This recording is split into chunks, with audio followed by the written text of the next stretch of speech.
इला मन तदरुकुना, हमें किसके हवाले छोड़ के जा रहे हो?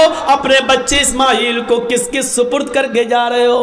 यहां जंगल है, बियाबान जंगल है, दरिंदों की आवाजें आ सकती हैं, खतरनाक जानवर भी आ सकते हैं, या कोई काफिला आ गया और मेरी इज्जत व आबरू को लूट लिया, हमारी इज्जत को तार तार कर दिया, तो कल जब आप आओगे और मैं आपको चेहरा दिखाने के लायक न रही, फिर मैं आपको क्या जवाब दूंगी? जा रहे हो तो जाओ, इला मन ततरुकुना, हमें किसके सुपुर्द करके जा रहे हो? हमें किसके हवाले करके जा रहे हो?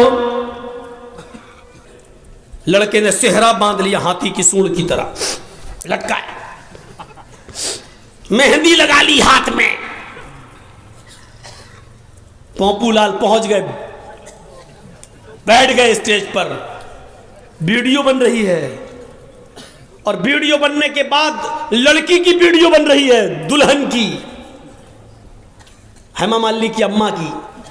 आज वो इतनी सजी हुई है, लिपस्टिक, क्रीम, पाउडर सब क्या लग रही है जैसे वो हेमा मालिनी की अम्मा बन गई हो, लगी। उसकी भी वीडियो बन रही है।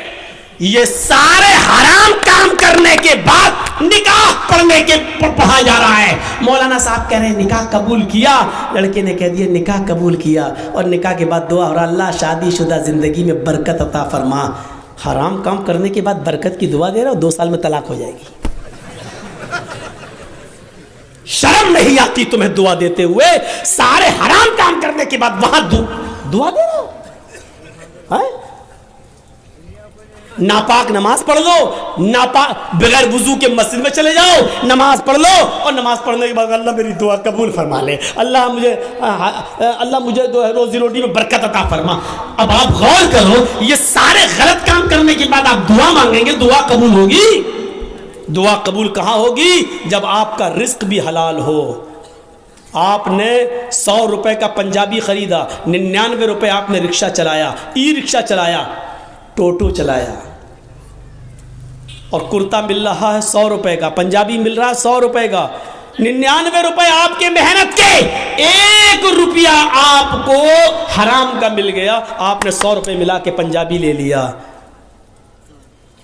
आपने वुजू भी बनाया, आपने गुस्ल भी किया, आपने नमाज भी पढ़ी, आप दुआ भी मांग रहे हैं, लेकिन अल्लाह के नबी फरमाते हैं कि जब तक वो कुर्ता तेरे जिस्म पर रहेगा, रब्बे काबा की कसम, उस जात की कसम जिसके कब्जे में मेरी जान है, अल्लाह के नबी कहते हैं 1 रुकू कबूल नहीं, 1 कयाम कबूल नहीं, 1 सजदा कबूल नहीं।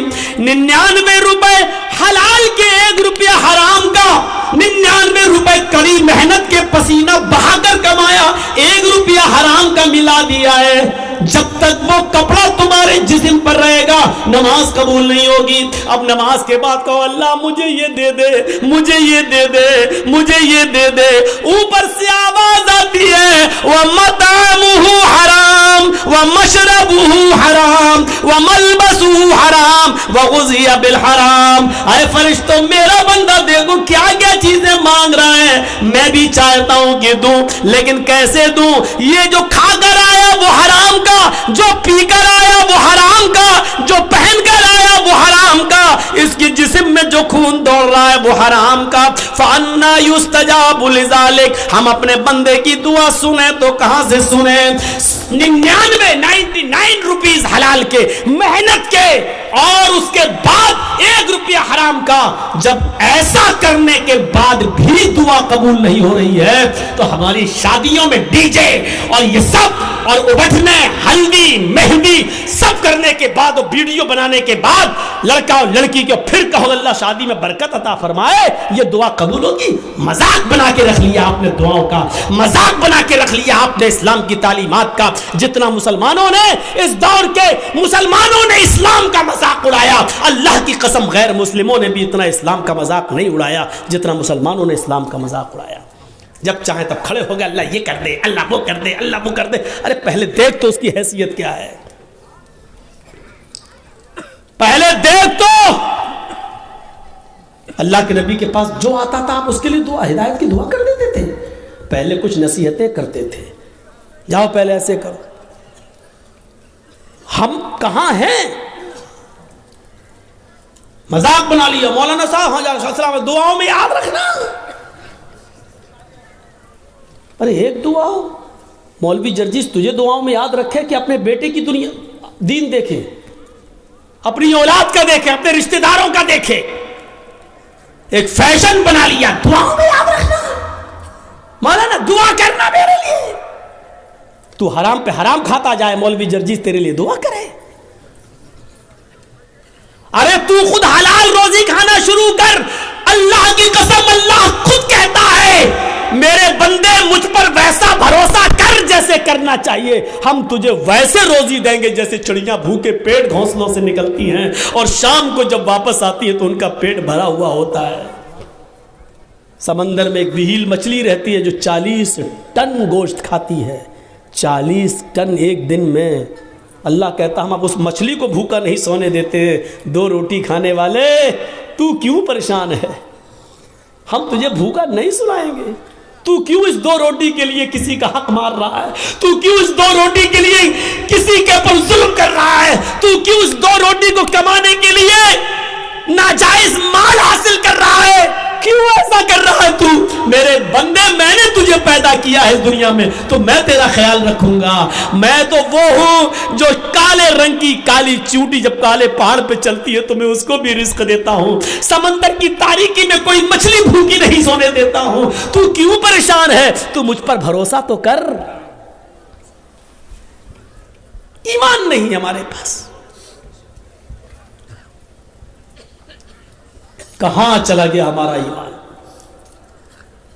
मैंने बताया ना ईमान की सबसे बड़ी खूबी क्या है, उसके अंदर ताकत आ जाती है, उसको अल्लाह के सिवा कुछ नहीं दिखाई देता। नहीं यकीन आता है? 50 बार सुना होगा, मेरे मुंह से भी सुन लो। इब्राहिम अलैहिस्सलाम को अल्लाह ने एक बेटा दिया, पहला बेटा इस्माइल हाजरा के पेट से। हुक्म होता है आए इब्राहिम अपनी बीवी और बेटे को बियाबान जंगल में छोड़कर चले आओ। इब्राहिम अलैहिस्सलाम को हुक्म होता है जाओ और बियाबान जंगल में छोड़ दो। मेरी माँ बहनों सुनो, हम माँ बहनों कहते हैं, बहनों भाइयों नहीं। बहनों भाइयों वाले और दूसरे लोग हैं। थोड़ा सा तो फर्क होना चाहिए ना, डिफरेंट होना चाहिए, वरना लोग कहेंगे उनमें इनमें फ़र्क क्या रह गया है। बहुत फ़र्क है, ज़मीन व आसमान का फ़र्क है। इब्राहिम अलैहिस्सलाम को हुक्म होता और वो अपनी बीवी को मैदान मिना में छोड़ देते हैं। सोचिए तो सही, जिन लोगों ने हज किया है इस वक्त उनकी नजरें उस जगह पर होंगी, और जिन्होंने नहीं किया है वो जरा आओ मैं तुम्हारे सामने ऐसा नक्शा खींचूं, तुम्हें भी लगे कि हाँ जर्जीस साहब जो नक्शा खींच रहे हैं गोया कि मैं उसी मक्के में हूं। जिस जगह पर इब्राहिम अलैहिस्सलाम ने अपनी बीवी हाजरा को छोड़ा उस वक्त उनके पास थोड़ा सा सत्तू था, 1 दिन का या 2 दिन का पानी था बस। ऐसी जगह पे छोड़ा जहां बड़े बड़े दरख्त थे, पेड़ थे, ट्रीज थी बहुत ज्यादा, लेकिन उन दरख्तों पर कोई चिड़िया नहीं बैठी थी, कोई परिंदा नहीं बैठा था। चिड़िया भी ऐसी जगह पर घोंसले बनाती है जहां आसपास उनको पानी मिल जाए, लेकिन वहां तो आसपास कहीं पानी ही नहीं, इसलिए चिड़ियों ने, कौओं ने, कबूतरों ने घोंसले भी नहीं बनाए। पानी नहीं था दूर दूर तक। ठंडा हो गया हो तो दो, नहीं तो अब तो आवाज सही हो गई, लेकिन थोड़ा पीते रहेंगे तो अच्छा। कल भी बहुत दूर प्रोग्राम है, अलीपुर द्वार, न्यू अलीपुर द्वार, काफ़ी दूर है तो निकलना भी है। तो सुनिए मेरे भाइयों, लेकिन है बंगाल ही में। तो ऐसी जगह पर छोड़ा अपनी बीवी को। अब बीवी को क्या मालूम था?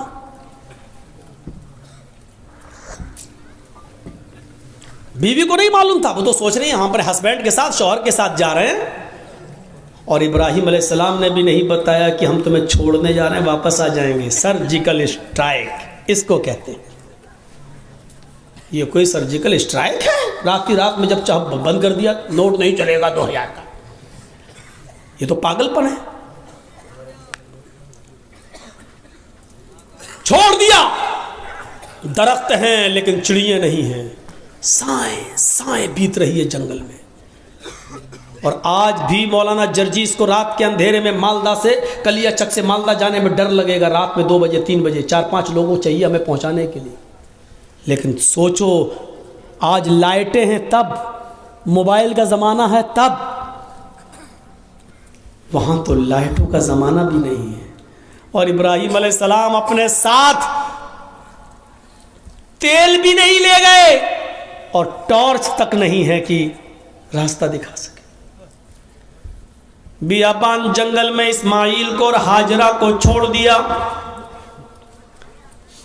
अल्लाह की कसम 10 मिनट भी अपनी बीवी के पास नहीं बैठे, यहां छोड़ा, चादर बिछाई और बीवी से कहा यहां बैठो और बच्चे के पास रहो।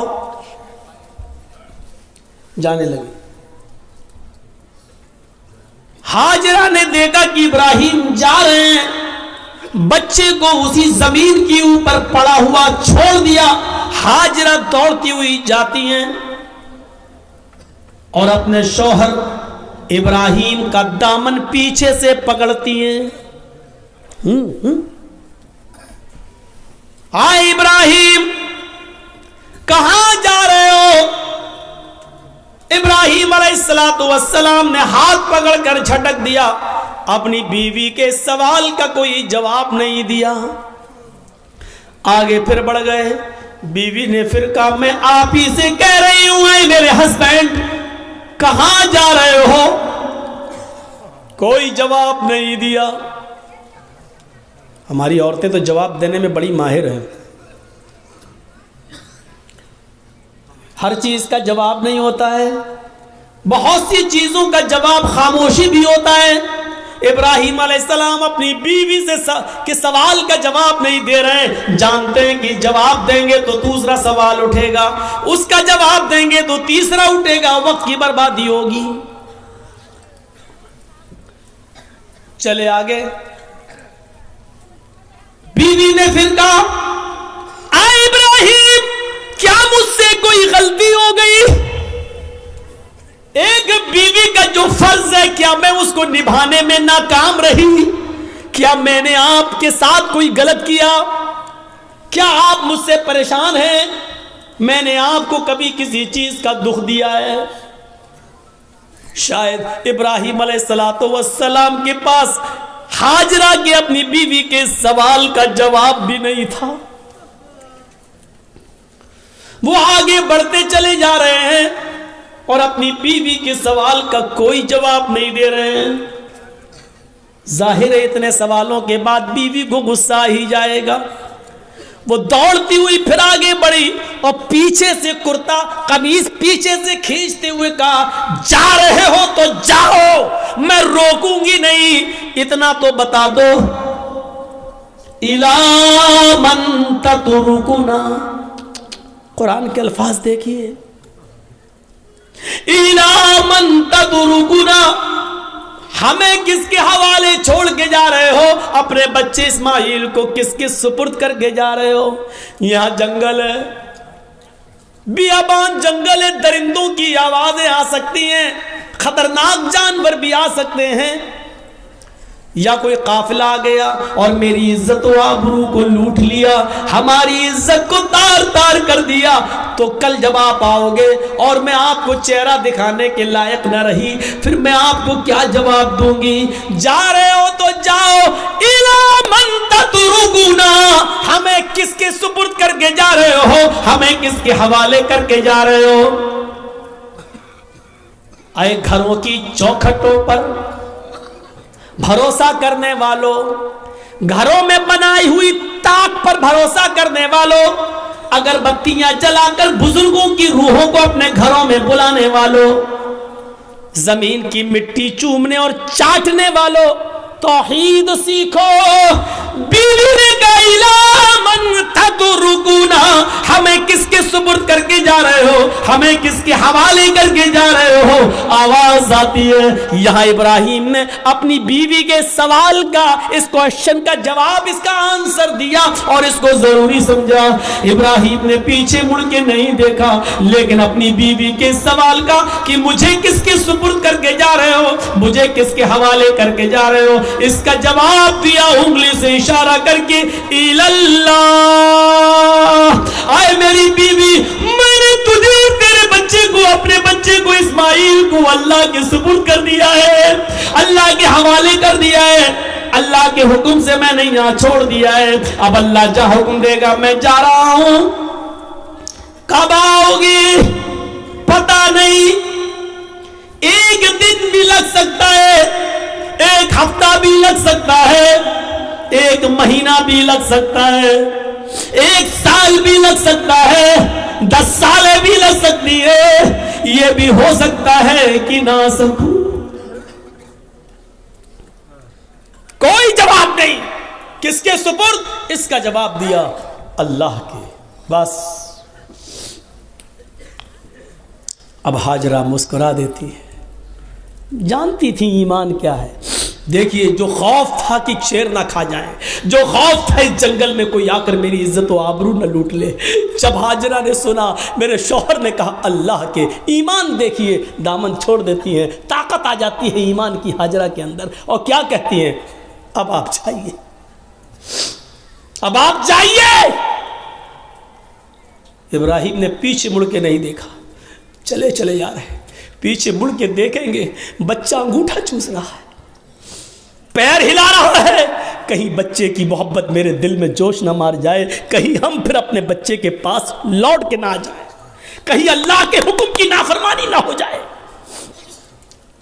पीछे मुड़ के नहीं देख रहे, ईमान कुर्बानियां मांगता है। तुम डीजे की कुर्बानी नहीं दे सकते हो, नाम है इकरामुद्दीन, नाम है तजम्मुल, नाम है तुफैल अहमद, नाम है मोहम्मद जर्जीस, नाम है मोहम्मद फला, मोहम्मद फला। पूछो कुर्बानी क्या दी है? कुछ नहीं, ली और है दूसरों की, दी कुछ। अब जाओ, छोड़ दिया। जब इब्राहिम 10 कदम आगे बढ़ गए, तब बीवी ने कहा आप मेरी फिक्र मत करना, इस बच्चे की फिक्र मत करना, आ इब्राहिम अपने काम में मन लगाना, अल्लाह तुम्हें जिस काम के लिए भेज रहा है उस काम को दिलो जान से करना, मेरी फिक्र मत करना, मेरी तरफ दिमाग मत लगाना, इस बच्चे के बारे में मत सोचना।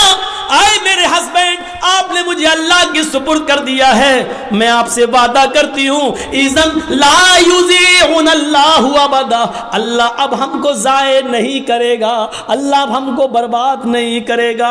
क्या तवक्कुल था, क्या भरोसा था, क्या बिलीव था अल्लाह की ज़ात पर। अब आपको जहाँ जाना हो जाइए, अल्लाह अब हमको ज़ाये नहीं करेगा, अल्लाह हमको अब बर्बाद नहीं करेगा, अल्लाह हमको अब रुसवा नहीं होने देगा।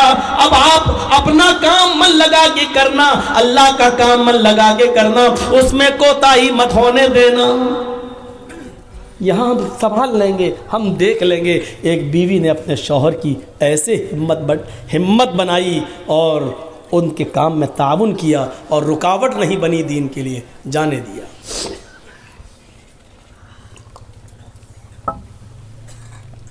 चले गए।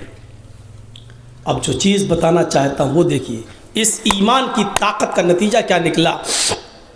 सत्तू ख़त्म हो गए, पानी ख़त्म हो गया। हाजरा कहती है मैं तो प्यासी रह जाऊंगी, बच्चा कैसे प्यासा रहेगा, पानी नहीं है।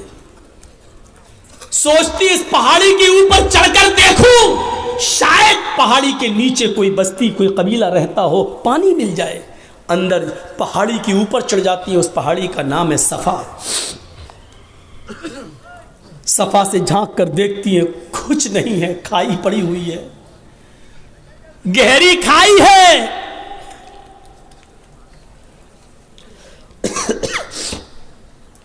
मरवा की तरफ जा रही है, पहाड़ी से उतरती है, चलती है, कहीं तेज चलती है, कहीं आहिस्ता चलती है, कहीं सीना तान कर ऐसे चलती है कहीं फिर आहिस्ता चलती है। जहाँ जहाँ वो तेज़ दौड़ी थी, सऊदी गवर्नमेंट ने वहाँ ग्रीन लाइट लगा दी है, हरी बत्ती, यहाँ से तुम्हें तेज़ दौड़ना है, और जहाँ ख़त्म होती है वहाँ आहिस्ता होना है, फिर जहाँ ग्रीन है वहाँ फिर तेज़ दौड़ना है। लेकिन मर्दों के लिए, औरतों के लिए अपनी नॉर्मल चाल। हाजरा कहीं तेज़ दौड़ी, कहीं आहिस्ता, मरवा पे पहुँच गई, वहाँ झांक कर देखा, खाई पड़ी है, कुछ नहीं। लेकिन बच्चे की प्यास ऐसा माइंड खराब कर रही थी, वो जानती है पहाड़ी के नीचे कुछ नहीं, फिर भी बार बार चक्कर लगा रही हैं, फिर सफ़ा फिर मरवा, फिर सफ़ा फिर मरवा, 7 चक्कर लगाती हैं, 7 चक्कर। फिर आ गई अपने बेटे के पास और कहती हैं, अल्लाह मैं नहीं जानती, जो कर सकती थी वो कर लिया, मेरे शौहर ने, इब्राहिम ने मुझे और इस बच्चे को तेरे सुपुर्द किया है। अय अल्लाह, अगर आज मैं हलाक हो गई, ये बच्चा हलाक हो गया, तो दुनिया को तेरे ऊपर से भरोसा उठ जाएगा, तेरी ज़ात से भरोसा उठ जाएगा। अय अल्लाह, मेरा हस्बैंड, मेरा शौहर मुझे और इस बच्चे को तेरे सुपुर्द करके गया है। अल्लाह वालों के इम्तहान होते हैं, यहाँ अल्लाह वालों से लोग मांगने चले जाते हैं। तसव्वुर करो आप, अल्लाह वाले ईमान की भट्टी में तप रहे हैं, यहाँ हम ईमान की भट्टी में तपना जानते ही नहीं है, उन तपे हुए लोगों के पास मदद के लिए पहुंच जाते हैं। ईमान वालों की जिंदगी हमें यह बताती है कि हमें उनके नक्शे कदम पर चलना है। हम उनके नक्शे कदम पर चलने के बजाय उन्हीं को सब कुछ समझ लेते हैं। मेरे प्यारे साथियों, यहीं से गलत फहमियां पैदा होती हैं, यहीं से गलत फहमियां पैदा होती हैं, यहीं से डाउट्स उठते हैं। आइए चलिए और देखिए मंजर, मेरे शौहर ने मुझे तेरे सुपुर्द और इस बच्चे को तेरे सुपुर्द किया है। अल्लाह, मेरा बेटा प्यासा है, इसके लिए पानी का इंतजाम कर। अभी उसने इतना कहा ही था, मर्द तो मर्द छोड़ो मेरे भाइयों, अल्लाह ने औरतों की फरियाद भी सुनी है। अगर किसी औरत के अंदर ईमान की ताकत आ जाए तो अल्लाह उसकी फरियाद भी सुनता है। ईमान औरत के अंदर हाजरा की दुआ रंग लाई। अल्लाह ने कहा, जिब्रील क्या देख रहे हो, मेरी बंदी की अगर मैं मदद नहीं करूं, इस्माइल को अगर आज मैं पानी ना पिलाऊं, तो मेरे अलावा कौन है जो मेरी बंदी की फरियाद सुनेगा। जाओ, आए जिब्रील, जमीन पर जाओ, जहां मेरा बंदा इस्माइल अपनी एड़ियां रगड़ रहा है, जहां उसके पैरों की एड़ियां जमीन पर रगड़ खा रही हैं, उसी जगह पर तुम अपना पर मारो और मेरी कुदरत का करिश्मा देखो। जिब्रील ने उसी जगह पर मारा और पानी का चश्मा जारी हो गया, चश्मा फूट गया पानी का। हाजरा ने पानी देखा, पानी बह रहा है, हाजरा उसको अपने दामन में समेटने लगी। पानी जब थोड़ा हो तो समेटे, वो तो बह रहा है, फिर समेटती हैं, फिर समेटती हैं। पानी बहने लगा और हाजरा अपनी अबरानी जबान में चीख चीख कर कहने लगी, पानी कहाँ जा रहा है, पानी कहाँ जा रहा है। फिर समेटती हैं, कहती जम जम जम जम। ये अबरानी जबान का शब्द है, उस जमाने में जो इब्राहिम के जमाने में चलती थी। जम जम जम जम, रुक रुक, अरे कहां जा रहा, रुक रुक, ठहर जा, रुक जा, स्टॉप, रुक जा। पानी नहीं रुक रहा है। फिर हाजरा ने उसकी मुंडेर बांध दी, जो मिट्टी थी, खड़ी करने लगी ताकि पानी को रोक लें। अल्लाह के नबी ने एक मिंबर पर खुतबा दिया जुमे के दिन, और मिंबर पे खड़े होके कहा था, अल्लाह हाजरा पर रहम फरमाए कि उसने पानी की मुंडेर बांध दी, उसने पानी की एक दीवार खड़ी कर दी। अगर उसने पानी की मुंडेर न बांधी होती, पानी की रोकथाम न की होती, तो वो पानी अल्लाह पूरी दुनिया में पहुंचा देता। अगर वो पानी पूरी दुनिया में पहुंच जाता तो उसकी कदर कम हो जाती। जो पानी आज गंगा का देख लो बह रहा है ना, लोग उसमें लेटरिन भी कर रहे हैं, पेशाब भी कर रहे हैं, और आज गंगा चुनाव का मुद्दा बन चुकी है। जो भी आता वो क्या कहता है, हम गंगा साफ कराएंगे। इसका मतलब गंगा गंदी है। और जो चीज़ बहुत ज़्यादा मिक़दार में हो जाए तो उसकी फिर कदर नहीं होती। आज जमज़म की कदर इसलिए है कि वो हमें और आपको आसानी से नहीं मिलता। जो चीज़ बहुत आम हो जाए फिर उसकी कदर कम हो जाती है, इसलिए हज़रत हाजरा ने उसकी मुंडेर बांध दी। दो चीज़ें, एक तो औरत की दुआ सुनी अल्लाह ने। जो लोग कहते हैं इस्लाम में औरत की क्या इज्जत है, कोई इज्जत नहीं है, औरत पे सारा जुल्म, वो देख लें कि अल्लाह ने औरत की दुआ 7वें आसमान पर सुनी। और दूसरा ये पहलू कि हाजरा जहां दौड़ी, जितने चक्कर लगाए हाजरा ने, अल्लाह ताला ने उतने ही चक्कर हर हाजी और हर मुअतमिर पर, उम्रा करने वाले पर भी नाफिज कर दिए। और इतना ही नहीं, हाजरा जहां दौड़ी तेज, वहां तुम्हें भी तेज दौड़ना है, जहां आहिस्ता दौड़ी वहां तुम्हें भी आहिस्ता दौड़ना है। इससे बड़ी एक औरत की इज्जत क्या हो सकती है इस्लाम के अंदर, जो है कि जहां हाजरा तेज दौड़ी और जहां हाजरा आहिस्ता दौड़ी, कयामत तक पैदा होने वाले हर मुसलमान पर यह फर्ज कर दिया कि जब तक मेरी बंदी की सुन्नत को तुम जिंदा नहीं करोगे, हम तुम्हारा हज कबूल नहीं करेंगे। एक औरत के पैरों के रखने की जगह को, एक औरत के नक्शे पा को, एक औरत के पैरों के निशान को, एक औरत के पैरों के कदमों को, जहां जहां से वो गुजरी, अल्लाह ने उसको अपनी इबादत का एक पार्ट, अल्लाह ने उसको अपनी इबादत का एक हिस्सा बना दिया। इससे बड़ा एक औरत का मकाम क्या हो सकता है। वो लोग हमें जवाब दें जो कहते हैं कि औरतों पर इस्लाम ने जुल्म किया है। एक मर्द को 4 औरतें रखने की इजाजत है, लेकिन एक औरत को 4 मर्द रखने की इजाजत क्यों नहीं है। वो हमें बताएं कि आपके यहां मर्द की लंबी उम्र के लिए औरतों को करवा चौथ की परमिशन है, उनके ऊपर फर्ज है। क्या सिर्फ मर्द की ही लंबी उम्र होती है? क्या औरत की लंबी उम्र के लिए मर्द करवा चौथ का रोजा क्यों नहीं रख सकता है? आपके यहां सिर्फ औरत ही मर्द की लंबी उम्र की दुआ कर सकती है, करवा चौथ का व्रत रखकर, लेकिन मर्द औरत की लंबी उम्र की दुआ नहीं कर सकता है। क्या मतलब हुआ? मर्द जिए 200 साल, औरत मर जाए 25 साल में। सवाल हमारे पास भी हैं, लेकिन नहीं कह सकते हैं। सही वक्त पर सही बात कहना चाहिए। कभी कभी सही बात सही वक्त पर नहीं कही जाती है। आप कहिए डरते हो, डरते नहीं हो, इसी का नाम मसलहत है।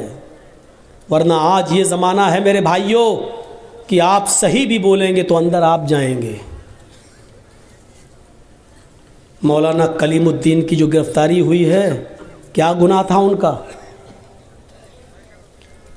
मुझे बताइए, क्या इस दुनिया के अंदर या इस मुल्क के अंदर क्या इस्लाम की दावत देना जुर्म है? क्या धर्म का प्रचार करना जुर्म है क्या? और क्या इस मुल्क के कानून में यह नहीं है कि कोई भी आदमी कोई भी मजहब कोई भी धर्म कबूल कर सकता है? जब हर आदमी को अपने मन के मुताबिक मजहब को कबूल करने की इजाजत है, तो आपने मौलाना कलीमुद्दीन को अरेस्ट क्यों किया? जब जितेंद्र नारायण त्यागी टीका लगा सकता है, हम मुसलमानों को उसके धर्म परिवर्तन पर कोई एतराज़ नहीं है, तो अगर कोई हिंदू मुसलमान हो रहा है तो आपको क्यों एतराज़ हो रहा है?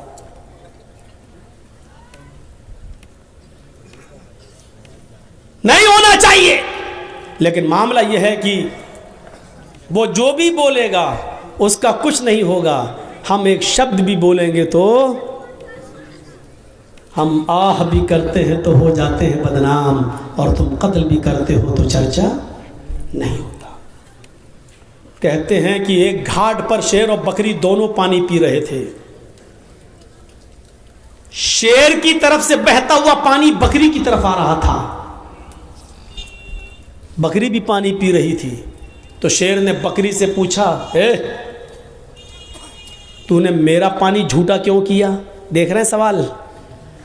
पानी शेर की तरफ से बहता हुआ आ रहा है, तो पानी जहां शेर मुंह लगा रहा है वहां से बहता हुआ पानी आएगा तो बकरी पिएगी।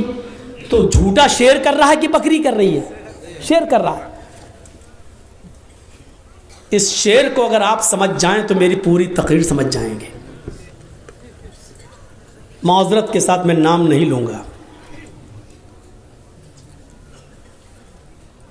पानी झूठा कौन कर रहा है, और पानी झूठा करने से मेरी मुराद है माहौल खराब कौन कर रहा है।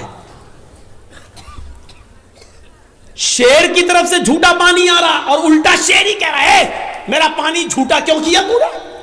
बकरी बोली राजा हमारी क्या मजाल कि मैं आपका पानी झूठा करूं, पानी तो आपकी तरफ से बहता हुआ आ रहा था, मैं तो आपका झूठा पानी पी रही हूं। बकरी ने जवाब सही दिया।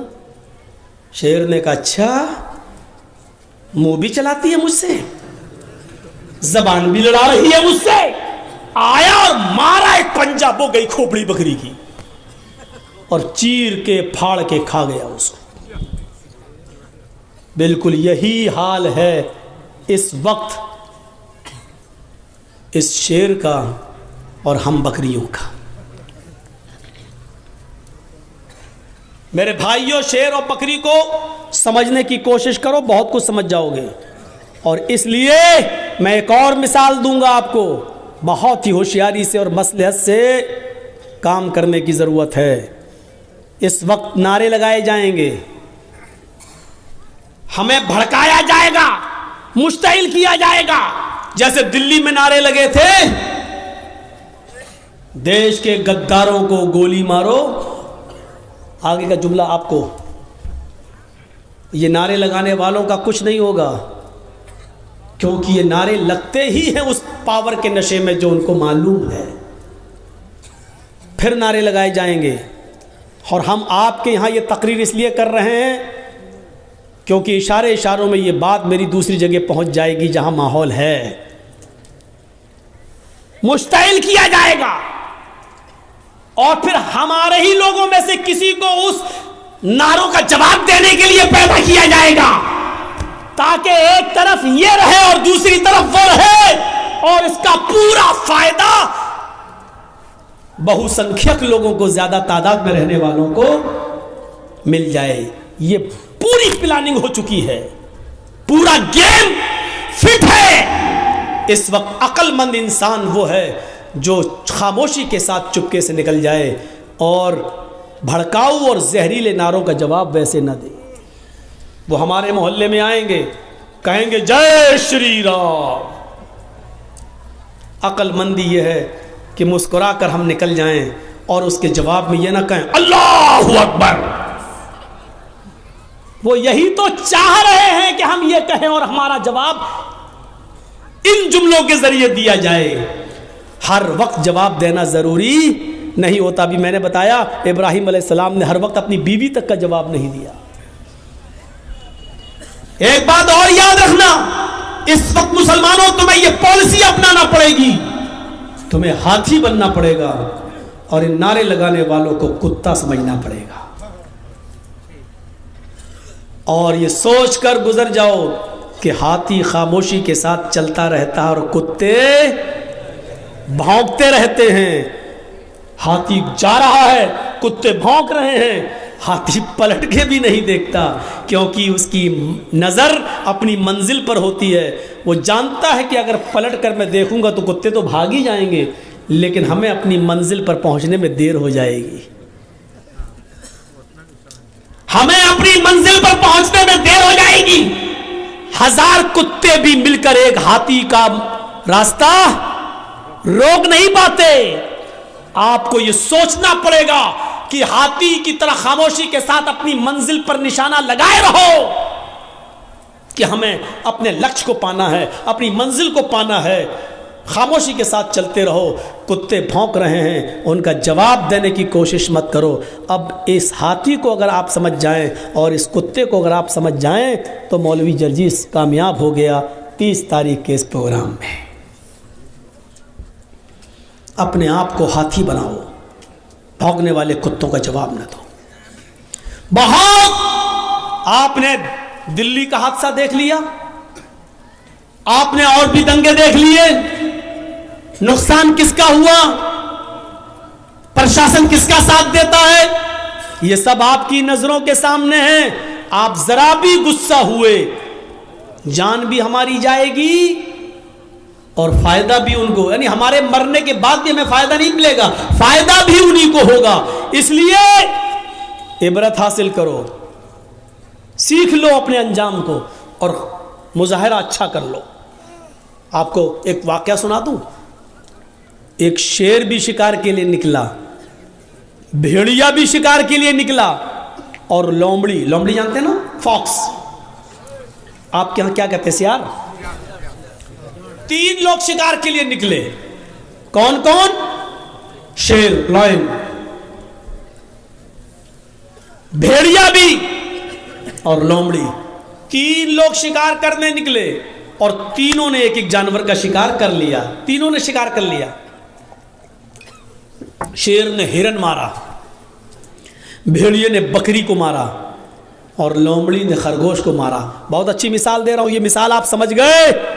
अल्लाह की कसम, जर्जीस कामयाब। शेर ने हिरन मारा, भेड़िए ने बकरी मारा और लोमड़ी ने खरगोश, रैबिट।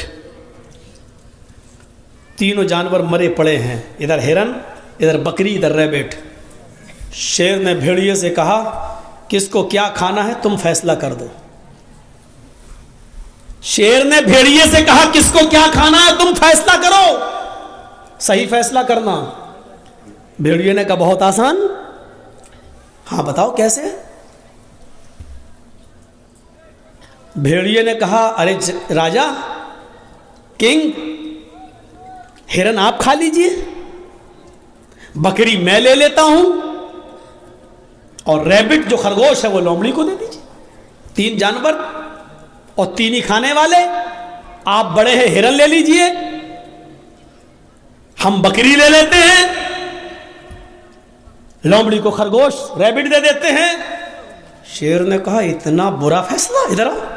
मारा एक पंजा, भेड़िए की गर्दन गायब, मर गया वो।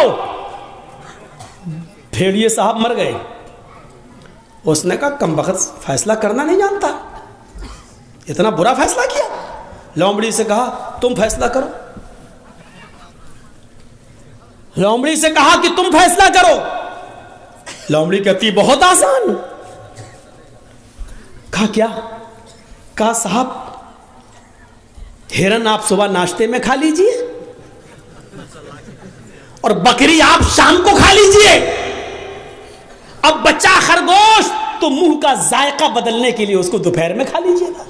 तीनों जानवर आपके, सुबह हिरन खा लीजिए, शाम को बकरी, और मुंह का टेस्ट बदलने के लिए खरगोश को दोपहर में। शेर ने कहा, वाह वाह लोमड़ी, कितना अच्छा फैसला किया।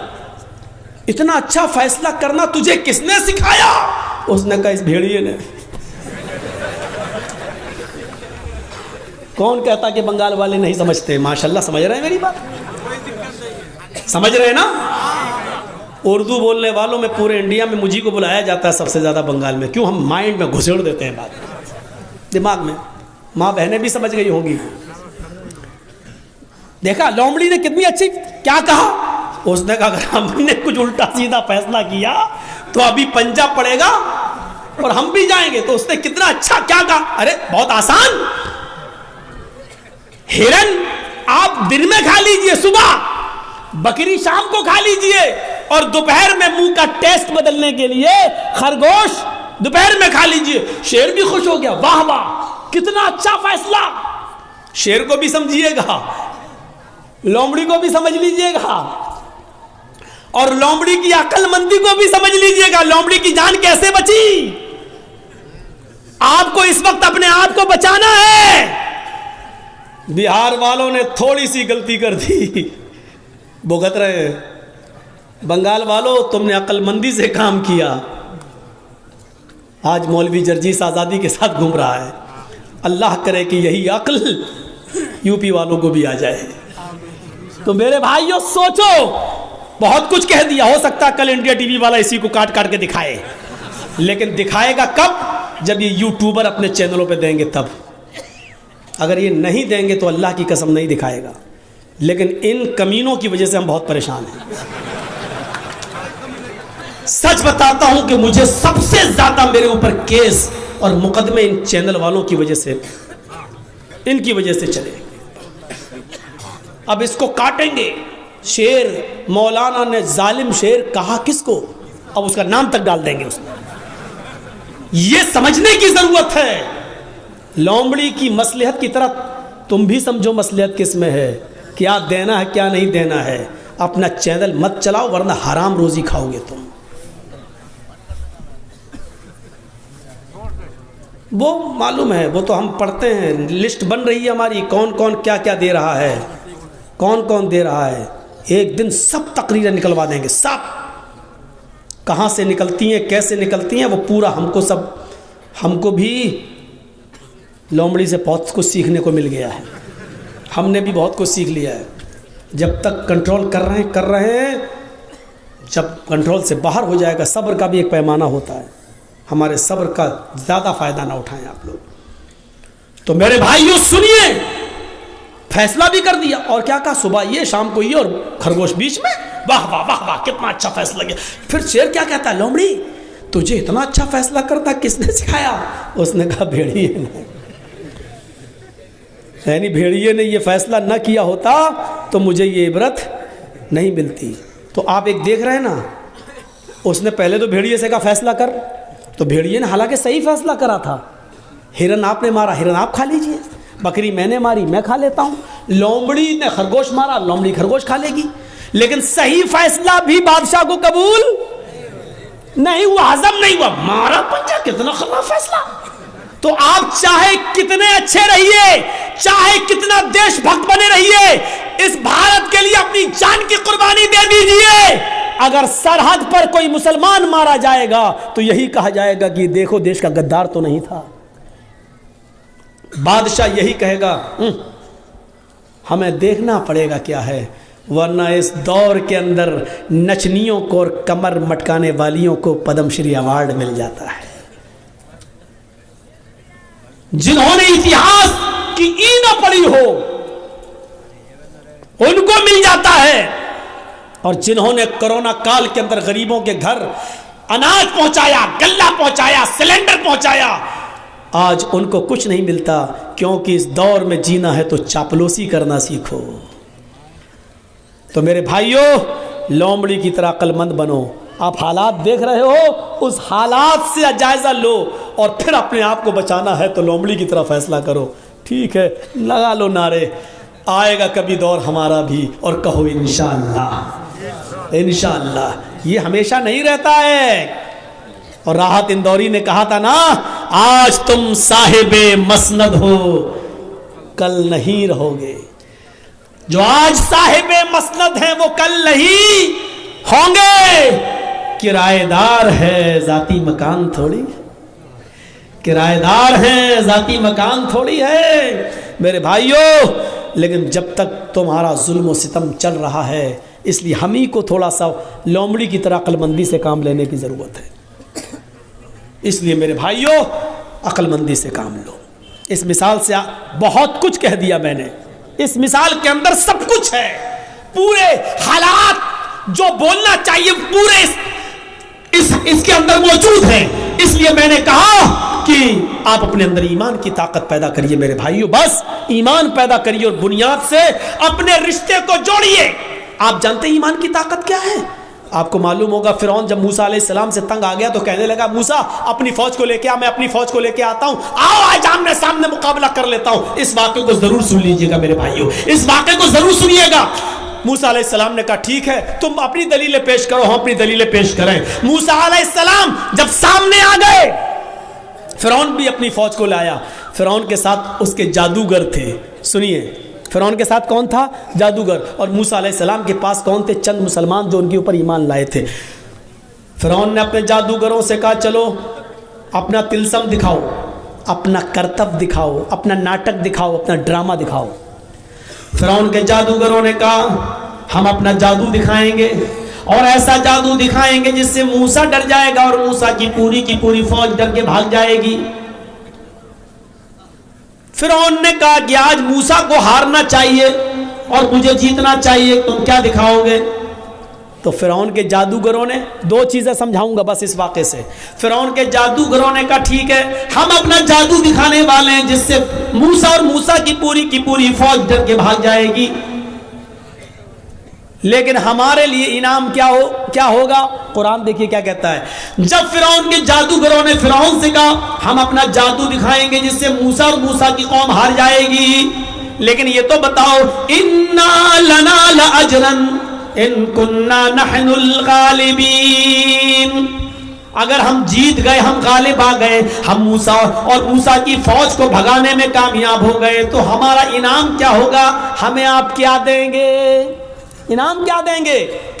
मैंने कहा ना आप लोगों से, थोड़ा सा रुक जाइए, इस वाक़े को सुन लीजिए। इसमें ईमान की ऐसी लज्जत मिलेगी आपको कि देखिए ईमान कहते क्या है और ईमान के बाद ताकत क्या आ जाती है, इसको समझ लो मेरे भाइयों। तो फिरौन ने कहा अच्छा इनाम चाहते हो? कहां? व इन्नकुम लमिनल मुकर्रबीन, अगर मूसा और मूसा के कौम के लोग भाग गए, तुम जीत गए, तो हम तुम्हें अपना मुकर्रब बना लेंगे, अपनी कैबिनेट में शामिल कर लेंगे, अपना मंत्री बना लेंगे, अपना वजीर बना लेंगे, तुम हमारे पास बैठोगे, हम तुमसे हुकूमत चलाने में मशवरे करेंगे, हम तुम्हें इनाम देंगे, तुम्हें अपना करीबी बना लेंगे। अब सोचो, ममता दीदी का कितना करीबी था एक नंदीग्राम वाला, नाम नहीं लूँगा। तो अब देखो, जब करीबी था तो क्या नहीं था उसको, और क्या नहीं दिया मुख्यमंत्री ने उसको, लेकिन अब उसकी नज़र और ऊपर पहुंच गई। कहते हैं ना कि ज़्यादा ऊपर जो देखता तो टोपी फिर नीचे गिर जाती है, तो जो सर पे है वो भी नहीं रहता है, जो थोड़ा बहुत होता है वो भी चला जाता है, तो इतना ऊंचा मत देखो। इसीलिए अल्लाह के नबी ने फरमाया अपने से ऊपर अमीरों की तरफ मत देखो, ला तंजुरू इला मन हुवा फौककुम, जो तुमसे ऊपर है उनकी तरफ मत देखो, वंजुरू इला मन अस्फला मिनकुम, उनकी तरफ देखो जो तुमसे नीचे हैं।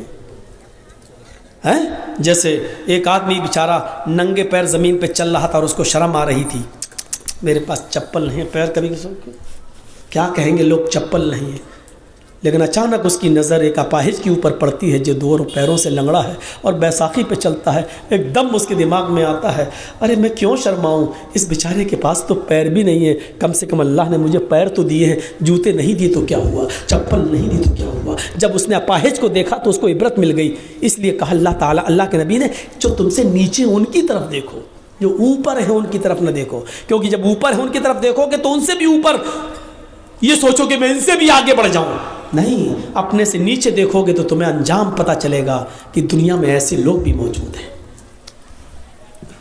तो मेरे भाइयों, फिरौन ने कहा कि हम तुम्हें अपना कैबिनेट में शामिल कर लेंगे, अपना मंत्री बना लेंगे, तुम्हारे पास किसी चीज की कमी नहीं होगी। उन्होंने सोचा जब हम फिरौन के करीबी बन जाएंगे तब तो मजे ही मजे हैं, मजे ही मजे हैं। तो उन्होंने क्या किया, मूसा अलैहिस्सलाम और उनकी फौज के सामने अपनी रस्सियां डाल दी, जादू दिखाने लगे, रस्सियां फेंक दी और वो रस्सी सांप बन के रेंगने लगी, सर्प सांप बन गई, ऐसे चलने लगी। वो सांप नहीं थे, वो सांप नहीं थे, लेकिन देखने वालों को सांप दिखाई दे रहा था।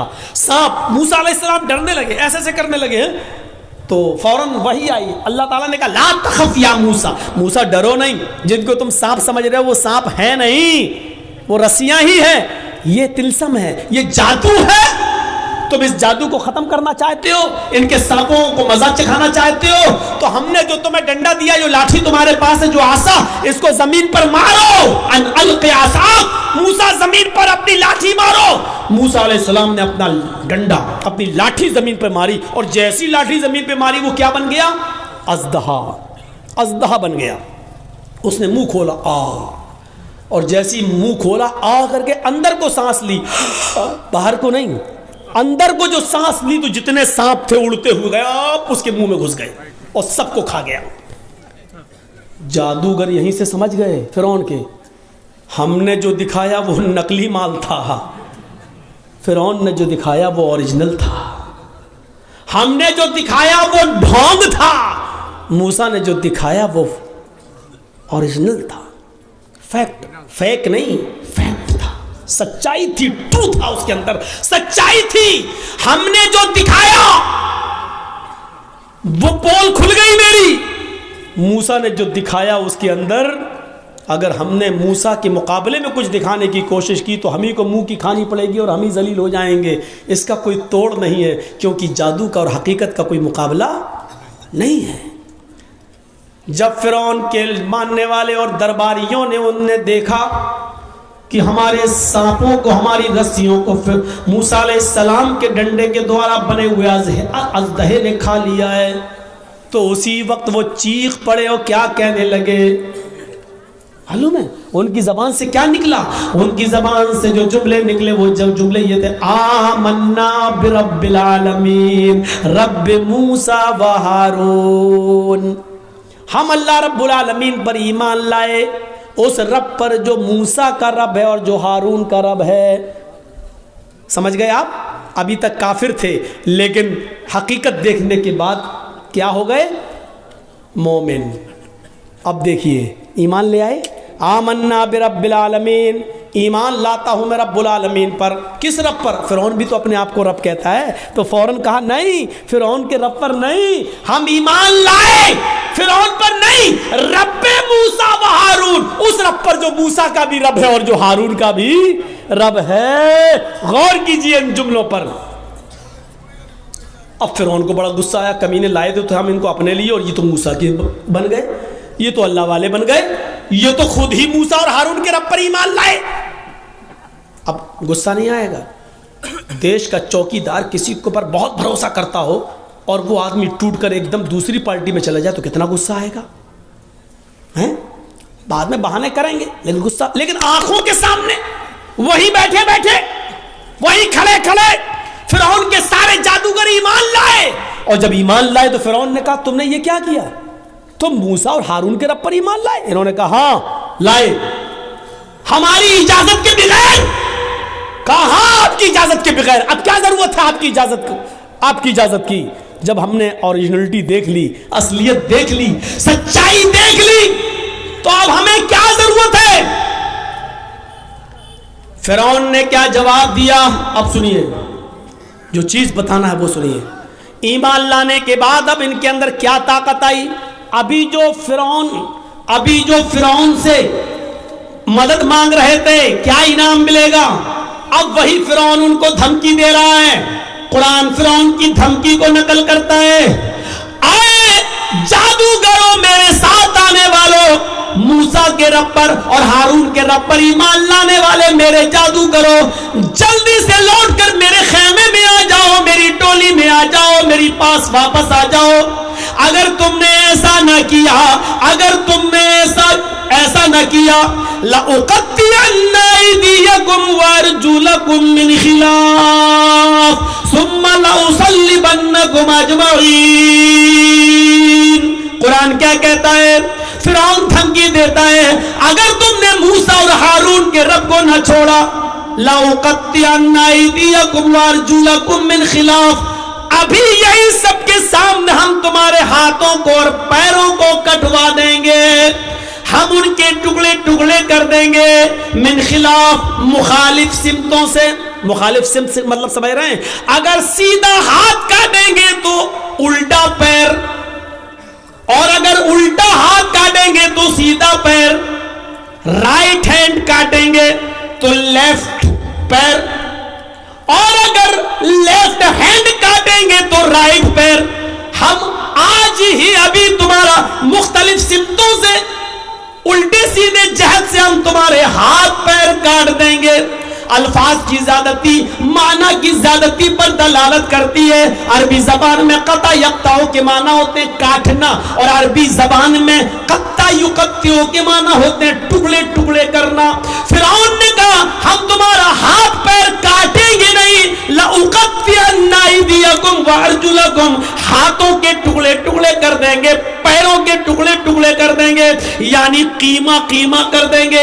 हमारे यूपी में मिलता है कीमा, गोश्त के टुकड़े टुकड़े करके मार मार के महीन बारीक कर दिया जाता है। तो हम तुम्हारा कीमा कीमा कर देंगे, तुम्हारे हाथ को यानी उंगली काटेंगे, पोर काटेंगे, नाखून काटेंगे, कोहनी काटेंगे, कलाई काटेंगे, फिर हम तुम्हारा बाजू काटेंगे, टुकड़े टुकड़े कर देंगे, पैरों की एक उंगली काटेंगे, फिर दूसरी, फिर तीसरी, फिर चौथी। चौथी, फिर पांचवी, फिर गड्ढा काटेंगे, पिटली काटेंगे, घुटना काटेंगे, रान काटेंगे। हम तुम्हारे हाथ और पैरों को मुख्तलिफ सिमतों से काट डालेंगे और टुकड़े टुकड़े करने के बाद जब तुम्हारा ऊपर का जिस्म बचेगा, लउसल्लिबन्नकुम अजमईन, तो उसको हम सूली पे लटका देंगे, उसको हम फांसी के फंदे पे लटका देंगे। कितनी बड़ी धमकी थी, कितनी बड़ी धमकी। लेकिन चूंकि अब ईमान लाए, तो ईमान लाने के बाद जो ताकत इनके अंदर आ गई, तो अब डर पैदा नहीं हो रहा है, अब डर पैदा नहीं हो रहा। जो अभी ये कह रहे थे उसी मीटिंग में, उसी जगह पर, हमें इनाम क्या दोगे, हमें दौलत क्या मिलेगी, सोना कितना, चांदी कितनी, इन्ना लना लाजरन, हमें क्या इनाम दोगे। जो अभी तक सोना चांदी मांग रहे थे, जो अभी तक दौलत मांग रहे थे, लेकिन ईमान लाने के बाद दौलत को ठुकरा रहे हैं और क्या कह रहे हैं। फिरौन ने कहा हाथ पैर कटवा देंगे। तो क्या कहा इन लोगों ने, अल्लाह की तरफ से वाज़े निशानी आ जाने के बाद लाठी का दहा बन गया और उसने सब मेरे सांपों को निगल लिया। इतनी बड़ी निशानी देखने के बाद भी अब हम फिर जाएं, ऐसा नहीं हो सकता है। अब हम मूसा और हारून के रब को छोड़ दे आए फिरौन, ऐसा नहीं हो सकता है। आए फिरौन, तुझे जो करना है कर। ईमान की ताकत देखिए, ईमान की ताकत देखिए। फक़ज़ी मान तकाज़िन, आए फिरौन तुझे जो करना है कर ले, जो करना कर। हाथ काट, पैर काट, उंगली काट, घुटना काट, कलाई काट, कोहनी काट, जो करना कर। सूली दे, फांसी पे लटका, जो करना कर। फक़ज़ी मान तकाज़िन, तुझे जो करना कर। इन्नमा तक़ज़ी हाज़िहिल हयात दुनिया, आए फिरौन तू सिर्फ मुझे इस दुनिया में सजा दे सकता है, इस दुनिया में मौत के घाट उतार सकता है, लेकिन आखिरत में तू मेरा मालिक नहीं है, आखिरत में तू मुझे सजा नहीं दे सकता है। इस पूरे वाक़े को बताने का मकसद सिर्फ ये है कि आपको ये बता दिया जाए कि ईमान लाने के बाद फिर न फिरौन और फिरौन के लश्कर की ताकत भी कुछ नहीं रखती है। आदमी ईमान की ताकत जब उसके अंदर आ जाती है तो फिर वो ये समझता है कि अल्लाह हमारे साथ है, सारी दुनिया हमारे खिलाफ हो या ना हो।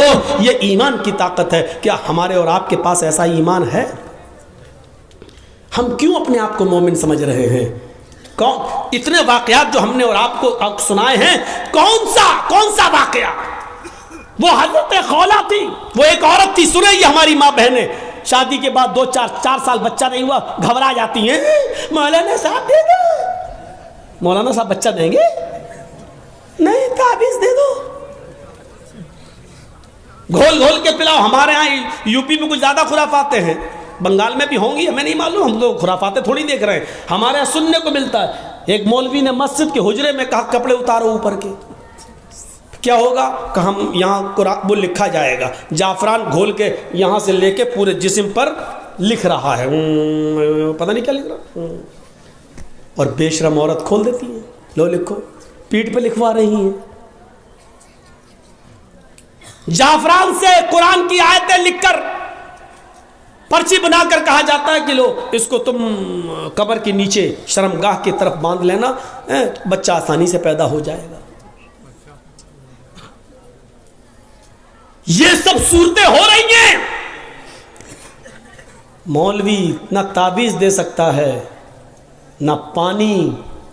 मेरे भाइयों, अगर शरीयत की रोशनी से देखा जाए, शरई नुक्ते नजर से देखा जाए, तो अल्लाह की कसम पानी पढ़ कर दम करना, तेल वगैरह पे पढ़कर दम करना, इनका भी सबूत मिलता नहीं है। बहुत मौजरत के साथ मैं ये बात कह रहा हूँ आपको, सही हदीस की रोशनी में अगर आप तलाश करना चाहें, इख्तिलाफ है। बहुत से उलमा ने कहा नहीं पानी पढ़ के दिया जा सकता है, लेकिन सही बात यह है कि पानी पढ़कर दम करना भी जायज़ नहीं है। कोई सरीह और सही हदीस मौजूद नहीं है। इसके बरखिलाफ वो हदीस मिलती है कि अल्लाह के नबी ने फरमाया कि खाने और पीने की चीज़ों पर फूंक मत मारो।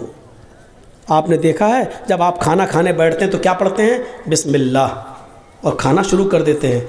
अगर फूंक से बरकत होती तो हदीस में हुक्म ये होता कि बिस्मिल्लाह पढ़ के पहले खाने में दम करो और फिर खाओ। ऐसे प्लेट उठाओ, बिस्मिल्लाह, अब खाओ। क्यों? फूंक में बरकत है ना, तो फिर फूंको फिर खाओ ना। लेकिन नहीं, आपने कहा बिस्मिल्लाह और खाना शुरू करिए। आप खाने के लिए बिस्मिल्लाह नहीं कर रहे हैं, बल्कि शुरू जो कर रहे हैं उस काम के लिए आप बिस्मिल्लाह कह रहे हैं, क्योंकि आप जो भी काम शुरू करेंगे तो अल्लाह के नाम से, खाना नहीं, जो भी आप काम कर रहे हैं अल्लाह के नाम से शुरू कीजिए। ये है, लिखना शुरू कर रहे हैं बिस्मिल्लाह, अब आप लिखिए। खाना शुरू कर रहे हैं तो बिस्मिल्लाह अर्रहमान अर्रहीम नहीं, बिस्मिल्लाह। जहाँ जितना सबूत है वहाँ उतना करना है हमें और आपको।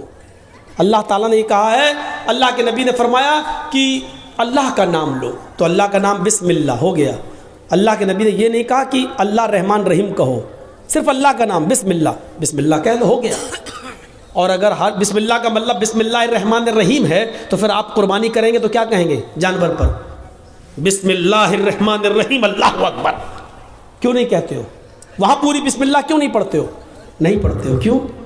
वहाँ नहीं बताया। वहाँ क्या बताया? बिस्मिल्लाहि वल्लाहु अकबर। दुनिया जानती है कि वहाँ रहमान रहीम पढ़ना अक़ल के ख़िलाफ़ है, क्योंकि वहाँ जानवर को ज़िबह किया जा रहा है। और वहाँ कोई कहेगा बिस्मिल्लाह रहमान रहीम तो आदमी कहेगा ये कहाँ रहम है? एक तरफ जानवर काट रहे हैं, दूसरी तरफ रहमान रहीम, बड़ा रहम करने वाला इंतहाई रहमान है। तो मेरे भाइयों, इसलिए जितना हदीसों से साबित है उतना करो। ईमान का तकाजा यही है मेरे भाइयों। क्या कहा? हज़रत खौला को देखो, वो खौला बिनते सालबा, उनके पति ने उनसे एक बार गुस्से में कह दिया, अंते अलैया कज़ारे उम्मी, तू मुझ पर मेरी माँ की तरह हराम, जा आज के बाद हाथ नहीं लगाएंगे तुझे। क्या समझती है तू अपने आप को? हम लोगों में भी ऐसा हो जाता ना कभी कभी, बीवी बहुत नखले दिखाए, अम्मा बन रही मेरी, कभी गुस्सा हो गई, भक, जैसे मेरी माँ मुझ पर हराम तू भी हराम, भक, नहीं छुएंगे तुझे आज के बाद। ये जुमले बहुत ख़तरनाक हैं, हम बोल देते हैं बड़ी आसानी से, लेकिन बहुत ख़तरनाक है। खौला बिनते सालबा के शौहर ने औस इब्न सामित ने जब ये जुमले कह दिए कि अंते अलैया कज़ारे उम्मी, तू मुझ पर मेरी माँ की पीठ की तरह हराम हो चुकी है, बाद में बड़े पछताए तो खौला बिनते सालबा को अल्लाह के नबी के पास भेजा। ईमान देखिए, खौला बिनते सालबा अल्लाह के नबी के पास जाती है और कहती है, अल्लाह के रसूल मेरे लिए रास्ता निकालो। अल्लाह के नबी ने कहा नहीं जाओ, अब तुम उनके ऊपर हराम हो चुकी हो। हैं? हराम कैसे? कहा जाओ, अब तुम उनसे नहीं मिल सकती हो। जैसे माँ की खिदमत की जाती है वो तुम्हारी वैसे खिदमत करेंगे। वो बहस करने लगी, जिद करने लगी। अल्लाह के नबी ने कहा उठो, तुम्हारे लिए मेरे पास कोई रास्ता नहीं है। उसको घर से वापस कर दिया। खौला बिनते सालबा नबी के घर से बाहर निकली, ना उम्मीद, निराश, मायूस, लेकिन दरवाजे से निकलती है।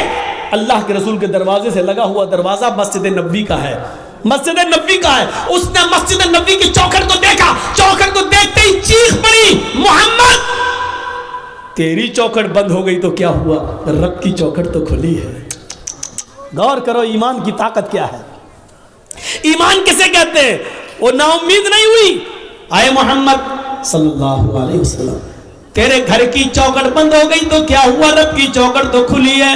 हदीस के अल्फाज है, वो औरत मस्जिद में दाखिल होती है। माँ बहनों सुनो, और चूड़ियां खरीदने वाली हो सुनो, और मार्केटों में लिपस्टिक और क्रीम और पॉन्ड्स खरीदने वाली हो सुनो, ये तुम्हारी जैसी एक औरत है खौला बिनते सालबा, नबी की चौखट से निकलती है तो मस्जिद में घुस जाती है, वुजू बनाती है, 2 रकात नमाज पढ़ती है, फिर अकेले अपने रब के सामने दोनों हाथ उठाकर ये दुआ करती है, इलाहुल आलमीन तेरे नबी की चौखट बंद हो गई तो क्या, तेरी तो खुली है। अल्लाह मेरे और मेरे शौहर के दरमियान कोई रास्ता निकाल, अल्लाह मेरे और मेरे पति के लिए कोई रास्ता बना दे। अल्लाह ने कहा जिब्रील क्या देख रहे हो, अगर मैंने अपनी बंदी के लिए रास्ता न निकाला तो कौन निकालेगा। जाओ और मेरे हबीब से, मेरे नबी के पास कुरान की आयतें लेकर और बता दो कि अल्लाह ने उस औरत के लिए और दुनिया के अंदर कयामत तक की तमाम औरतों के लिए रास्ता निकाल दिया है। जिब्रील कुरान की आयतें लेके आए। अल्लाह की कसम, खौला बिनते सालबा भी मस्जिद के अंदर दुआ मांग रही है, अभी उसके आंसू गिर रहे हैं, अभी उसके हाथ नीचे नहीं हुए, अभी उसने दुआ मांगने के बाद अभी खत्म नहीं की। वो दुआओं में रवानी जारी है, वो दुआ पे दुआ मांगी जा रही है। और यहाँ जिब्रील ये आयतें लेके नाजिल होते हैं, कद समी अल्लाहु कौलल्लती तुजादिलुका फी ज़ौजिहा व तश्तकी इलल्लाह। अल्लाह ने उस औरत की बात को सुन लिया, अल्लाह ने उस लेडी की बात को सुन लिया, अल्लाह ने उस औरत की गुफ्तगू को सुन लिया जो आपसे बहस कर रही थी, तुजादिलुका फी ज़ौजिहा, जो आपसे बहस कर रही थी, जो आपसे डिबेट कर रही थी, जो आपसे लड़ रही थी अपने हस्बैंड के बारे में, वो तश्तकी इलल्लाह। और जब आपने उसको भगा दिया, हटा दिया, घर से बाहर कर दिया, तो वो अल्लाह से भी फरियाद कर रही, वो तश्तकी इलल्लाह, वो अल्लाह को भी पुकार रही, यानी दुआ कर रही है। अल्लाह ने उस औरत की बात को सुन लिया, जाओ नबी उस औरत को बुलाओ, और उस एक औरत के लिए मैंने कयामत तक की सारी औरतों के लिए मसला बदल दिया है। कहो, जो लोग अपनी बीवियों को अपनी मां की तरह कह लेते हैं, हराम कर लेते हैं, वो अपनी बीवी बना सकते हैं दोबारा, लेकिन दोबारा बीवी बनाने से पहले एक गुलाम आजाद करना पड़ेगा।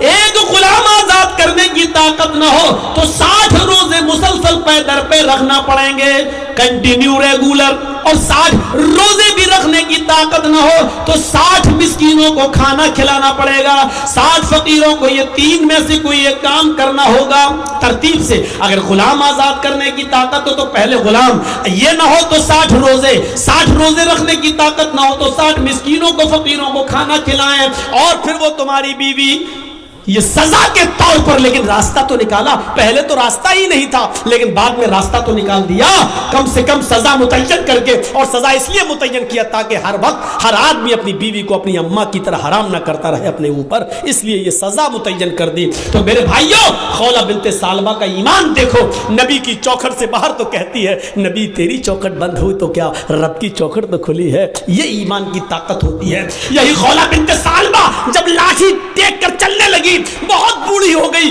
कमर सीधी नहीं होती थी, लाठी लेकर चलती थी, तो एक दिन हजरत उमर फारूक घोड़े पर जा रहे थे। खौला बिन्ते सालबा ने कहा उमर घोड़े से नीचे उतर, मेरी बात सुन। हजरत उमर घोड़े से नीचे उतर गए और खौला बिन्ते सालबा के पास पहुंच गए पैदल, और नीचे झुककर कहते माँ क्या कहती हो, सुनाया, कुछ बात बोले ही। हजरत उमर फारूक वापस आए, लोगों ने कहा अमीरुल मोमिनीन, एक मामूली औरत के लिए आप घोड़े से उतर गए, एक मामूली औरत के लिए आप घोड़े से उतर गए, और उसके पास जाके झुककर उसके कान पे अपने कान लगा दिए उसके होठों से। आप कह सकते थे मेरे दरबार में एक मामूली औरत के लिए आप घोड़े से उतर गए। हजरत उमर फारूक रोते हुए कहते हैं नहीं, इसको मामूली औरत मत कहो, ये मामूली औरत नहीं है। जब नबी का दरवाजा बंद हो गया तो इस औरत की गुफ्तगू को अर्श वाले ने अर्श पे सुना है। ये मामूली औरत नहीं है, जिसकी ज़बान से निकलने वाली दुआ को अल्लाह भी रिजेक्ट नहीं कर सका, अल्लाह ने इसकी दुआ अर्श पर कबूल की। उमर की क्या मजाल जो इसकी बात को सुनने के लिए घोड़े से ना उतरे, उमर की क्या हिम्मत जो इसकी बात को सुनने के लिए घोड़ा ना छोड़े। अरे जब अल्लाह ने इसकी बात को रिजेक्ट नहीं किया तो उमर इसकी बात को रिजेक्ट कैसे कर सकता है। जब 7वें आसमान के ऊपर अल्लाह ने इसकी बात को सुना तो उमर इसकी बात को कैसे मना कर सकता है, कैसे नहीं सुन सकता है। मेरे भाइयों, ये ईमान की ताकत थी, ईमान की ताकत, ये ईमान की ताकत हमें और आपको अपने अंदर पैदा करना है। पूरा खुतबा मेरा ईमान के ताल्लुक से रहा है। और फिर वही लास्ट में वही बात, वला तहिनु वला तहजनु व अंतुमुल अलौना इन कुंतुम मुमिनीन। इस ईमान से अगर हम अपनी बुनियाद को जोड़ेंगे तो हम तरक्की करेंगे, बुलंदी पर जाएंगे। और अगर इस ईमान से अपनी बुनियाद से रिश्ता अगर हम खत्म कर लेंगे तो फिर हमें जिल्लत मिलेगी, रुसवाई मिलेगी, पतंग की तरह कटकर हम जमीन पर गिरेंगे और हमें नोच डाला जाएगा। आम की तरह हम आसमान पर नहीं जाएंगे, टूटकर जमीन पर गिरेंगे और हमें खा लिया जाएगा, हमें लुकमा बना लिया जाएगा। ऐसी दुनिया की सारी कौमें हमारे ऊपर पिल पड़ेंगी। हम अल्लाह से दुआ करते हैं कि बारे अल्लाह ईमान हमारे अंदर पैदा फरमा दे, ईमान की मजबूती हमारे अंदर पैदा फरमा दे। अल्लाह हमें अक्ल और शुऊर से काम लेने की तौफीक अता फरमा, मसलहत हमारे अंदर पैदा फरमा दे। हर काम हमें हिकमत के साथ और दानाई के साथ करने की तौफीक अता फरमा। बारे अल्लाह जब तक हम जिंदा रहें इस्लाम पे हमें जिंदा रखना, जब हमारा खात्मा हो तो ईमान पर हमारा खात्मा फरमाना। वमा अलैना इल्लल बलागुल मुबीन व आखिरु दअवाना अल्हम्दुलिल्लाहि रब्बिल आलमीन। अस्सलामु अलैकुम व रहमतुल्लाहि व बरकातुहू। मेरे भाइयों, ये हमारा एक साथी है, राजधानी चैनल चलाता है, आप यूट्यूब पर राजधानी चैनल के नाम पर जब सर्च करेंगे तो आपको वो मिल जाएगा। आप उसको सब्सक्राइब कर दीजिएगा, बेल आइकन दबा दीजिए, तो आपको हमारी और हमारे अलावा और उलमा की तकरीरें आपको नोटिफिकेशन में मिलती रहेंगी, आप उनको सुन सकते हो। राजधानी चैनल है, उसको सब्सक्राइब करिए और बेल आइकन दबा